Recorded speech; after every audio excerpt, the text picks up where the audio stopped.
Hey salut mes amis, aujourd'hui on va parler de manga comme d'habitude, comme tous les dimanches, c'est la présentation manga, et je vais pas vous présenter n'importe quoi. Aujourd'hui j'ai envie de vous parler d'un chef-d'œuvre, un manga super beau, un manga onirique, contemplatif, tout ce que vous voulez. Alors oui, c'est pas un manga où il y aura beaucoup de rythme, c'est pas un manga dans lequel vous allez avoir des explosions, des combats titanesques, et je ne sais encore, non. Là vous allez vraiment avoir un manga très beau, très joli, vous allez pouvoir découvrir tout un univers. C'est un vrai chef-d'œuvre, en tout cas c'est mon avis. Alors juste avant de parler du manga, n'hésitez pas à me rejoindre sur Twitch, les liens seront en description, je fais plein de lives, parfois ça a des rapports avec des mangas, parfois on regarde des animes, parfois on fait des tier lists, parfois on parle tout simplement de mangas, mais on joue aussi à plein de jeux avec plein de gens, donc ça fait plaisir et parfois avec vous, bien évidemment. Donc n'hésitez pas à aller voir ma chaîne Twitch et j'ai aussi une chaîne secondaire pour les condensés des lives, donc n'hésitez pas à aller voir, tout est dans la description. Bref, sans plus attendre, parlons du manga, et le manga c'est donc Aria, The Masterpiece. Déjà, regardez-moi cette couverture. Perso, je la trouve magnifique. Elle est un petit peu dorée, même sur la tranche, vous pouvez voir. C'est très très beau. Alors oui, bien évidemment, qui dit manga de luxe dit forcément un petit peu plus cher que manga classique. Parce que c'est du grand format, parce qu'il y a quelques pages en couleur, et parce que, eh bien, on a des dorures partout. C'est magnifique, c'est très très beau. Honnêtement, je trouve que ça vaut son prix, mais forcément, ça coûte un petit peu plus cher qu'un manga classique. Bon, mais le plus important, c'est l'histoire. De quoi nous parle ce manga? Parce que c'est ça qui va vous faire acheter le manga finalement. Vous allez donc suivre les aventures d'une jeune fille. Cette jeune fille, pour être plus exact, elle s'appelle Akari et elle a un but. Elle a un rêve. Son rêve, c'est de devenir Ondine sur la planète Mars. Alors oui, ne vous inquiétez pas, Mars ne ressemble pas du tout à la planète qu'on connaît actuellement.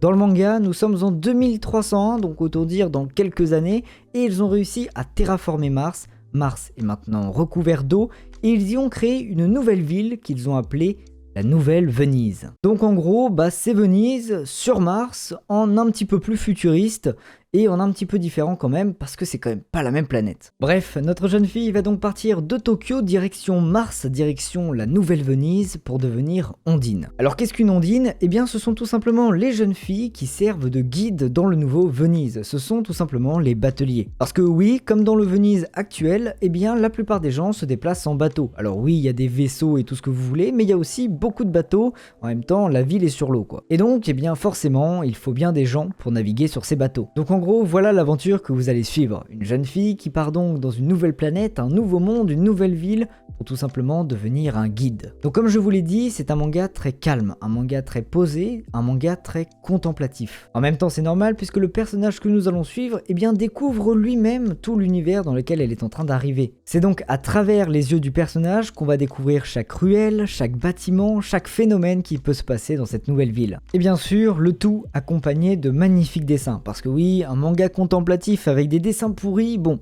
ça laisserait à désirer. Et si c'est pas le cas, on a de très beaux dessins. Je peux par exemple vous montrer une petite planche en espérant que ça fasse le focus, mais je pense que oui, j'espère que oui. Normalement ça devrait le faire, mais en tout cas je peux vous assurer que c'est très très beau, et c'est aussi ça qui est très plaisant dans le manga, c'est de découvrir tout un nouvel univers avec de superbes dessins. Bref, si je devais résumer ce manga, je dirais que c'est tout simplement un chef-d'œuvre atypique, à la fois contemplatif et onirique, un manga vraiment super beau. Et ça, je pense que vous l'avez compris, c'est très beau. C'est un manga que bien sûr je vous recommande, c'est pour ça que je vous en parle. Pour le moment, il y a 4 tomes dans cette édition-là.